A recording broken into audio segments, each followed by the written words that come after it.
ನಮಸ್ಕಾರ ರಿವ್ಯೂ ಚಾನಲ್ಗೆ ಸ್ವಾಗತ. ನಾನು ಸೌಖ್ಯ ಗಾಂವ್ಕರ್. ಅಮೆರಿಕಗೆ ಸೆಡ್ಡು ಹೊಡೆದ ಭಾರತ.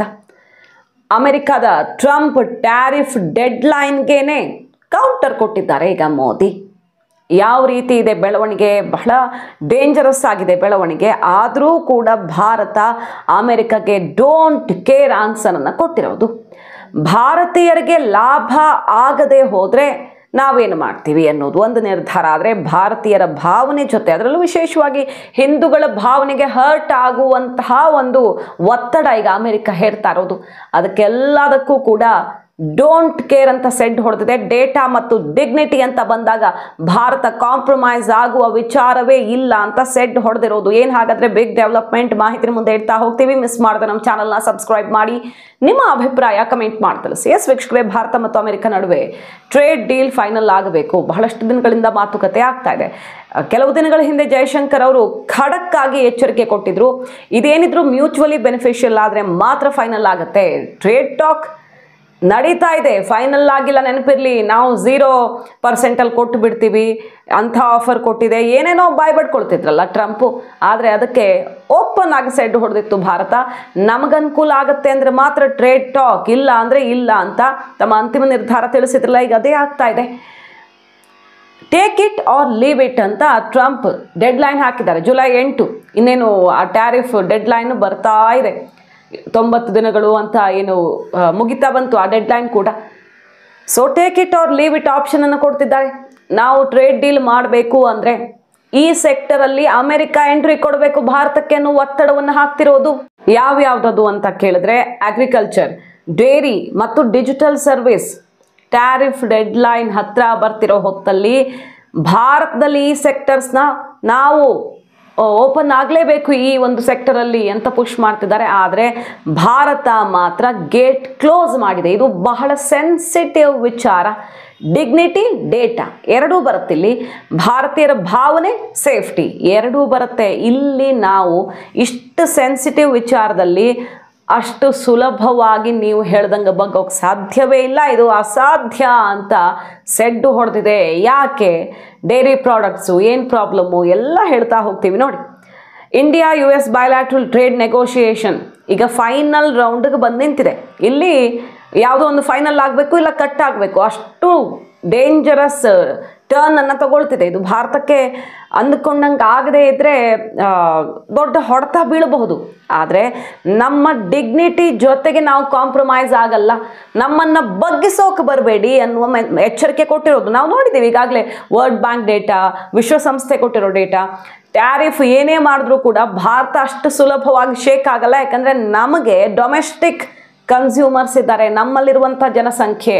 ನಾವು ಮ್ಯಾನುಫ್ಯಾಕ್ಚರಿಂಗ್ ಮಾಡೋದನ್ನು ನಾವು ರಫ್ತು ಮಾಡಿಕೊಂಡೇ ದೇಶ ನಡೆಸ್ತಾ ಇಲ್ಲ. ಭಾರತದ ಸಾಮರ್ಥ್ಯ ಮತ್ತು ಅತಿ ದೊಡ್ಡ ಬಲನೇ ಅದು. ಮತ್ತೊಂದು ದೇಶಕ್ಕೆ ರಫ್ತು ಮಾಡೋದ್ರ ಮೇಲೇ ಜೀವನ ಕಟ್ಕೊಂಡಿಲ್ಲ. ಅವ್ರ ಮೇಲೆ ಒತ್ತಡ ಕ್ರಿಯೇಟ್ ಆಗಿ ಮತ್ತೆ ಬರೋ ತನಕ ನಾವು ಕಾಯುವಷ್ಟು ಶಕ್ತರಿದ್ದೀವಿ. ಹಾಗಾಗಿ ಭಾರತ ಕ್ಲಿಯರ್ ಆಗಿ ಹೇಳೋಕ್ಕೆ ಅವಕಾಶ ಇದೆ. ಈಗ ಹೇಳ್ತಿರೋದು ನೋಡಿ, ಡೇರಿ, ಅಗ್ರಿಕಲ್ಚರ್, ಡಿಜಿಟಲ್ ಮತ್ತು ಮೆಡಿಕಲ್ ಸರ್ವಿಸ್ಗೆ ಸಂಬಂಧಪಟ್ಟಂತೆ ಈ ಸೆಕ್ಟರಲ್ಲಿ ನಮಗೆ ದಾರಿ ಬಿಟ್ಟು ಕೊಡಲೇಬೇಕು, ಭಾರತದಲ್ಲಿ ಗೇಟ್ ಓಪನ್ ಆಗಬೇಕು ಅಂತ ಇದೆ. ಆದರೆ ನಿಮ್ಮ ಕಂಡೀಷನ್ಗಳಿಗೆ ನಾವು ಒಪ್ಕೊಳ್ಳೋಕೆ ಆಗೋದೇ ಇಲ್ಲ ಅನ್ನುವಂತಹ ನೇರ ಎಚ್ಚರಿಕೆ ಕೊಟ್ಟಿದ್ದಾರೆ. ಯಾವುದೇ ಒಪ್ಪಂದ ಇರಲಿ, ಮ್ಯೂಚುವಲಿ ನಮಗೇನು ಅನುಕೂಲ ಆಗುತ್ತೆ ಅಂತ ನೋಡಿಕೊಂಡು ನಾವು ಒಪ್ಕೊಳ್ಬಹುದು. ಆದರೆ ನೀವಿಲ್ಲಿ ಆ ಗೆರೆ ದಾಟ್ತಾ ಇದ್ದೀರಿ ಅಂತ ಸೆಡ್ ಹೊಡೆದಿರೋದು ಭಾರತ. ಯಾಕೆ ಅಂದರೆ ನಮಗೆ ಡೊಮೆಸ್ಟಿಕ್ ಪ್ರಯಾರಿಟೀಸ್ ನೋಡ್ಕೊಳ್ಬೇಕಾಗತ್ತೆ ಅಂತ ಭಾರತ ಹೇಳ್ತಾ ಇರೋದು. ಏನೇನು ವಿಚಾರ ಅನ್ನೋದನ್ನು ಡೀಟೇಲ್ ಆಗಿ ಹೇಳ್ತಾ ಹೋಗ್ತೀವಿ. ಅಮೆರಿಕ ಪ್ರೈಸ್ ಕಂಟ್ರೋಲ್ ರಿಲ್ಯಾಕ್ಸೇಷನ್ ಹೇಳ್ತಿದೆ, ಬಟ್ ಭಾರತ ಅದಕ್ಕೆ ಆಬ್ಜೆಕ್ಟ್ ಮಾಡಿದೆ. ಯಾಕಂದರೆ ಅದರ ಪರಿಣಾಮ ಇಲ್ಲಿ ಕಾಸ್ಟ್ ವೇರಿಯೇಷನ್ ಆಗುತ್ತೆ ನಮ್ಮವ್ರ ಮೇಲೆ. ಬೆಲೆ ಏರಿಕೆ ಮತ್ತು ಬಹಳಷ್ಟು ಸಮಸ್ಯೆಗಳಿಗೆ ಪರಿಣಾಮ ಆಗುತ್ತೆ ಅನ್ನುವಂಥ ಉತ್ತರವನ್ನು ಕೊಟ್ಟಿರೋದು. ಡಿಜಿಟಲ್ ಸರ್ವಿಸಸ್ ರೆಗ್ಯುಲೇಷನ್ಸ್ ಇರ್ಬೋದು, ಡೇಟಾ ಲೋಕಲೈಸೇಷನ್ ಲಿಮಿಟ್ಸ್ ಇರ್ಬೋದು, ಡಿಜಿಟಲ್ ಟ್ಯಾಕ್ಸಸ್ಸು, ಮೆಡಿಕಲ್ ಡೇಟಾ ಫ್ಲೋಸು, ಇದೆಲ್ಲದರ ಬಗ್ಗೆ ರಿಲ್ಯಾಕ್ಸೇಷನ್ಗೆ ಭಾರತ ಸಾರಾಸಗಟ್ಟಾಗಿ ನೋ ಅಂತ ಹೇಳ್ತಾ ಇದೆ. ಮತ್ತೊಂದು ಕಡೆ ಕ್ಯಾಟಲ್ ಫೀಡ್, ಈ ಡೈರಿ ಪ್ರಾಡಕ್ಟ್ಗೆ ಸಂಬಂಧಪಟ್ಟಂತೆ ನೋಡಿ, ಡೇಟಾದ್ದು ಒಂದು ಕಡೆ ಮತ್ತು ಡಿಗ್ನಿಟಿದು ಒಂದು ಕಡೆ. ಆರಂಭದಲ್ಲಿ ಹೇಳಿದ ಹಾಗೆ ಕ್ಯಾಟಲ್ ಫೀಡು ಅವರು ರಕ್ತದ ಫೀಡನ್ನು ಕೊಡ್ತಾರೆ ಹಸುಗಳಿಗೆ. ಅಂದರೆ ಅಮೆರಿಕದಲ್ಲಿ ಅಲ್ಲಿ ಹಲವಾರು ಆ ಕಡೆ ರಾಷ್ಟ್ರಗಳಲ್ಲೆಲ್ಲ ನಾನ್ ವೆಜಿಟೇರಿಯನ್ ಫೀಡ್ ಕೊಡ್ತಾರೆ. ಆ್ಯನಿಮಲ್ಸ್ಗೆ ಈ ಡೈರಿ ಪ್ರಾಡಕ್ಟ್ಸ್ ಉತ್ಪಾದನೆಯಲ್ಲಿ. ಯಾಕಂದರೆ ಅದು ತುಂಬ ಕಡಿಮೆ ದುಡ್ಡಲ್ಲಾಗುತ್ತೆ, ಪ್ರೋಟೀನ್ ರಿಚ್ ಇರುತ್ತೆ ಅನ್ನೋ ಕಾರಣಕ್ಕೆ ರಕ್ತ ಇನ್ನಿತರ ಅಂಶಗಳು ಮಿಶ್ರಣವಾದಂಥ ಆಹಾರವನ್ನು ಕ್ಯಾಟಲ್ಗಳಿಗೆ ಕೊಡಲಾಗುತ್ತೆ. ಹಾಗಾಗಿ ಅದರಿಂದ ಬರೋ ಪ್ರಾಡಕ್ಟ್ಸನ್ನು ಭಾರತೀಯರು ಹೆಂಗೆ ಬಳಸ್ತಾರೆ? ತುಪ್ಪ, ಬೆಣ್ಣೆ, ಚೀಸು ಎಲ್ಲ ಸಂಬಂಧಪಟ್ಟಂಥ ಡೀಲ್ ಇದು. ಆದರೆ ಭಾರತ ಇದನ್ನು ಇಂಪೋರ್ಟ್ ಮಾಡ್ಕೊಳ್ಳೋದಕ್ಕೆ ಸಾಧ್ಯವೇ ಇಲ್ಲ. ನಿಮ್ಮ ಈ ಪ್ರಾಕ್ಟೀಸನ್ನು ಬದಲಾಯಿಸ್ಕೊಳ್ಳದೆ ಹೋದರೆ ನಾವು ನಿಮ್ಮ ಡೀಲ್ಗೆ ಒಪ್ಪಿಕೊಂಡು ನಮ್ಮ ಡಿಗ್ನಿಟಿ ಜೊತೆ, ನಮ್ಮ ನಂಬಿಕೆ ಜೊತೆ, ನಮ್ಮ ಭಾವನೆಗಳ ಜೊತೆ ಆಟ ಆಡೋಕ್ಕೆ ಸಾಧ್ಯವೇ ಇಲ್ಲ ಅನ್ನೋದನ್ನು ಕ್ಲಿಯರ್ ಕಟ್ಟಾಗಿ ಹೇಳಿದೆ. ಶ್ರಿಂಪು, ನಟ್ಟು, ಫ್ರೂಟು ಈ ರೀತಿ ಬಹಳಷ್ಟು ಪ್ರಾಡಕ್ಟ್ಸ್ನ ಬಗ್ಗೆ ಈಗ ಟ್ಯಾರಿಫ್ ಮಾತುಕತೆ ಅಂತಿಮ ಹಂತದಲ್ಲಿ ನಡೀತಾ ಇರೋದು. ಆದರೆ ಭಾರತ ಇನ್ನೊಂದು ವಿಚಾರ ಹೇಳಿದೆ. ಈಗ ಮಾವಿನ ಹಣ್ಣು ವಾಪಸ್ ಕಳಿಸಿದ್ರಲ್ಲ, ಯಾವುದೋ ಒಂದು ಸ್ಯಾಂಪಲಲ್ಲಿ ವ್ಯತ್ಯಾಸ ಕಂಡು ಬಂದರೆ ಅಷ್ಟಕ್ಕಷ್ಟು ಸ್ಯಾಂಪಲ್ನ ನಾಶಪಡಿಸ್ಬೇಕು ಅನ್ನೋ ಪರಿಸ್ಥಿತಿ ಉಂಟಾಯಿತು ಭಾರತಕ್ಕೆ. ಎಲ್ಲ ವಾಪಸ್ ಕಳಿಸೋದು, ವಾಪಸ್ ಇಲ್ಲಿಗೆ ಮತ್ತೆ ಶಿಫ್ಟ್ ಮಾಡೋದು, ಅದು ಇನ್ನೂ ಕಾಸ್ಟ್ಲಿ ಆಗುತ್ತೆ, ಮತ್ತು ವೇಸ್ಟ್ ಆಗುತ್ತೆ, ಪ್ರಾಡಕ್ಟು ಎಕ್ಸ್ಪೈರ್ ಆಗುತ್ತೆ. ಹಾಗಾಗಿ ಇದು ಬಹಳ ಡೆಡ್ಲಿ. ನಿಮ್ಮ ಈ ಕಂಡೀಷನ್ಸು ಯಾವುದೋ ಒಂದು ಸ್ಯಾಂಪಲಲ್ಲಿ ಪ್ರಾಬ್ಲಮ್ ಇದೆ ಅಂದರೆ ಅದಕ್ಕೆ ಸಂಬಂಧಪಟ್ಟಂತೆ ಆ್ಯಕ್ಷನ್ ತಗೊಳ್ಬೇಕು. ಈ ರೀತಿ ಆ್ಯಕ್ಷನ್ ಆದರೆ ನಮಗೂ ಬೇಕಾಗಿಲ್ಲ ಅನ್ನುವಂಥ ಸಂದೇಶವನ್ನು ಭಾರತ ಕ್ಲಿಯರ್ ಕಟ್ಟಾಗಿ ಕೊಟ್ಟಿದೆ. ಸೊ ಅಗ್ರಿಕಲ್ಚರ್ ಮತ್ತು ಡೈರಿಗೆ ಸಂಬಂಧಪಟ್ಟಂತೆ ನಾವು ನಿಮಗೆ ಬಗ್ಗೋಕ್ಕಾಗಲ್ಲ. ಕೃಷಿ ಮತ್ತು ಈ ಹೈನುಗಾರಿಕೆಗೆ ಸಂಬಂಧಪಟ್ಟಂತೆ ನಿಮ್ಮ ಕಂಡೀಷನ್ ನಮಗೆ ಒಪ್ಪಿಗೆ ಇಲ್ಲ. ಕ್ಲಿಯರ್. ಸೋಷಿಯಲಿ ಸೆನ್ಸಿಟಿವ್ ಮ್ಯಾಟರ್ಸ್ ಇವೆಲ್ಲ, ಮತ್ತು ಪೊಟೆನ್ಷಿಯಲ್ ಮಾರ್ಕೆಟ್ ಡಿಸಪ್ಷನ್ಗೆ ಇದು ಕಾರಣ ಆಗುತ್ತೆ, ನೇರವಾಗಿ ಕಾರಣ ಆಗುತ್ತೆ ಅನ್ನೋದನ್ನು ಭಾರತ ಹೇಳಿದ್ದು. ನಾವು ಈ ನಿಟ್ಟಿನಲ್ಲಿ ನಮಗೇನು ಲಾಭ ಆಗುತ್ತೆ, ನಮಗೇನು ತೊಂದರೆ ಆಗುತ್ತೆ ಅನ್ನೋದನ್ನು ನೋಡ್ಕೊಳ್ಳದೆ ನಿಮ್ಮ ಜೊತೆಗೆ ಮುದ್ರೆ ಒತ್ತೋಕ್ಕೆ ಸಾಧ್ಯ ಇಲ್ಲ ಅಂತ ಸಾರಾಸಗಟಾಗಿ ತಳ್ಳಿ ಹಾಕಿದೆ. ನೀವು ತಗೊಳ್ಳಿ, ಇಲ್ಲ ಬಿಟ್ಟು ಬಿಡಿ ಅಂತ ಹೇಳ್ತಾ ಇರೋದು. July 8 deadline, take it or leave it, ಇದು ಕಡೆ ಆಪ್ಷನ್ ಅಂತ ಹೆದರಿಸ್ತಾ ಇರೋ ಟ್ರಂಪ್ಗೆ ಭಾರತ ಈ ರೀತಿಯಲ್ಲಿ ಸೆಡ್ಡು ಹೊಡೆದಿದೆ. ಅಮೆರಿಕ ಭಾರತದ ಈ ಸೆಕ್ಟರಲ್ಲಿ ತಾವು ಎಂಟ್ರಿ ಕೊಡಬೇಕು ಅಂತ ಸಿಕ್ಕಾಪಟ್ಟೆ ಹಪಹಪಿಸ್ತಾ ಇದೆ. ಯಾಕಂದರೆ ಲಾಭಕ್ಕಾಗಿ ಭಾರತದ ಅಗ್ರಿಕಲ್ಚರ್, ಮೆಡಿಕಲ್, ಡಿಜಿಟಲ್ ಮತ್ತು ಡೈರಿ ಈ ಉದ್ಯಮಕ್ಕೆ ಎಂಟ್ರಿ ಕೊಡುವಂಥ ಭಯಂಕರ ಆಸೆ ತೋರಿಸ್ತಾ ಇದೆ. ಇಲ್ಲವಾದಲ್ಲಿ, ನೀವು ನಮಗೆ ಅವಕಾಶ ಕೊಟ್ಟಿಲ್ಲ ಅಂದರೆ 10% ಟ್ಯಾಕ್ಸು ಇದ್ದೇ ಇದೆ, ಯೂನಿವರ್ಸಲ್ ಟ್ಯಾರಿಫು. ಅದರ ಮೇಲೆ ಕಂಟ್ರಿ ಸ್ಪೆಸಿಫಿಕ್ 16%, ನೆನಪಿಟ್ಕೊಳ್ಳಿ, 26%ಗೆ ರೆಡಿ ಇರಿ ಅನ್ನೋ ರೀತಿಯಲ್ಲಿ ಭಾರತವನ್ನು ಥ್ರೆಟನ್ ಮಾಡ್ತಿರೋದು. ಡೆಡ್ಲೈನ್ ಹತ್ತಿರ ಬಂತು, ಅದನ್ನೇನು ಎಕ್ಸ್ಟೆಂಡ್ ಮಾಡಬೇಕಾಗಿಲ್ಲ ಅನ್ನೋ ರೀತಿಯಲ್ಲಿ ಭಾರತವನ್ನು ಹೆದರಿಸಿ ಬಗ್ಗಿಸೋದಕ್ಕೆ ನೋಡ್ತಿರುವಂಥ ಅಮೆರಿಕಾಗೆ ಸೆಡ್ಡು ಹೊಡೆದಿದೆ ಈಗ ಭಾರತ. ಅಷ್ಟೇ ಅಲ್ಲ, ಅಮೆರಿಕ ಹೇಳ್ತಿರೋದು ನಮ್ಗೆ 50-60 ಕಂಟ್ರಿಗಳ ಜೊತೆಗೆ ಸಿಕ್ಕಾಪಟ್ಟೆ ಡಿಮ್ಯಾಂಡ್ ಇದೆ. ಈಗ ನಾವು ಕೊಡ್ತೀವಿ ಅಂತಿದ್ದಾರೆ. ಎಲ್ಲರನ್ನೂ ಜೊತೆಗೆ ತಗೊಂಡು ವ್ಯಾಪಾರ ಮಾಡೋದಕ್ಕಾಗುತ್ತಾ?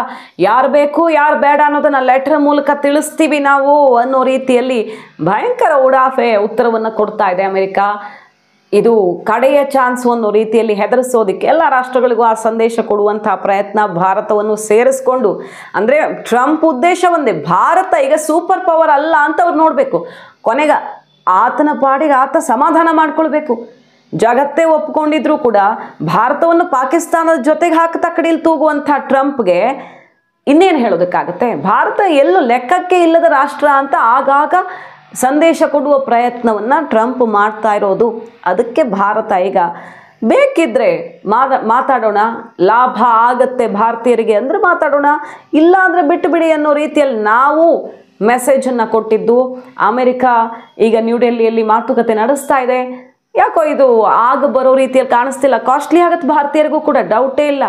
ಆದರೆ ಅದನ್ನು ತಡೆದುಕೊಳ್ಳುವ ಶಕ್ತಿ ನಮಗಿದೆ ಅನ್ನೋ ಸಂದೇಶ ಈಗ ಕೊಟ್ಟಿರೋದು ಅಮೆರಿಕ. ಟ್ರಂಪ್ ಹೇಳ್ತಿರೋದೇನು, ಯಾರಾದರೂ ನಮ್ಮ ಜೊತೆ ನೆಗೋಷಿಯೇಷನ್ಗೆ ರೆಡಿ ಇಲ್ಲ ಅಂದರೆ ನಾವು ಮತ್ತೆ ಮರು ಮಾತಾಡುವ ಚಾನ್ಸೇ ಇಲ್ಲ ಬಿಡಿ, ನಮಗೇನು ಬೇಕಾಗಿಲ್ಲ ಅನ್ನೋ ರೀತಿಯಲ್ಲಿ ಹೇಳ್ತಾ ಇದ್ದು.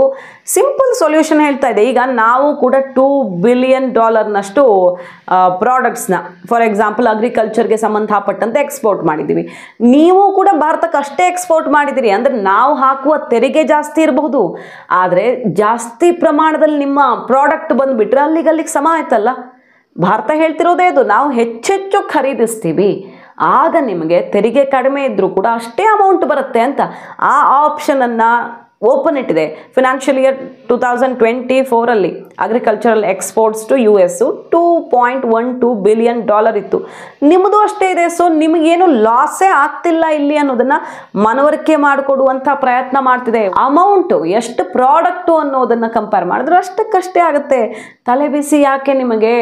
ನಿಮಗೇನೂ ಲಾಸ್ ಆಗದ ರೀತಿಯಲ್ಲಿ ನಾವು ನೋಡ್ಕೊಳ್ತೀವಿ ಮತ್ತು ಬೇರೆ ಬೇರೆ ಸೆಕ್ಟರಲ್ಲಿ ನಾವು ಇನ್ನಷ್ಟು ಬೈ ಮಾಡ್ತೀವಿ. ಬೇರೆ ಅವಕಾಶಗಳು ಖಂಡಿತ ಇದೆ ಭಾರತ ಅಮೆರಿಕಕ್ಕೆ ಕೂಡ ಲಾಭ ಈ ಟ್ರೇಡ್ ಡೀಲಿಂದ ಮಾಡಿಕೊಡೋದಕ್ಕೆ. ಹಾಗಾಗಿ ನೀವು ಯಾಕೆ ತಲೆ ಕೆಡಿಸ್ಕೊಳ್ತಿದ್ದೀರಾ ಅನ್ನೋ ಆಪ್ಷನನ್ನು ಕೊಡ್ತಾ ಇದೆ.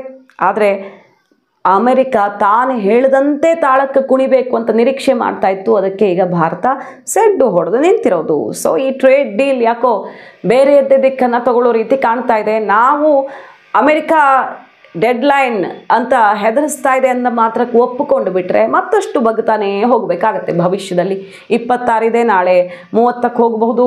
ಸಂಘರ್ಷ ಮಿತಿ ಮೀರಬಹುದು. ಟ್ರಂಪ್ ವರಸೆಯೇ ಚೇಂಜ್ ಆಗಿದೆ ಈಗ ಭಾರತದ ಬಗ್ಗೆ. ಆಪರೇಷನ್ ಸಿಂಧೂರ ವಿಚಾರದಲ್ಲಿ ಟೈಟ್ ಸ್ಲ್ಯಾಪ್ ತಿಂದ ಬಳಿಕವಂತೂ ಚೇಂಜ್ ಆಗಿಬಿಟ್ಟಿದೆ ವರಸೆ.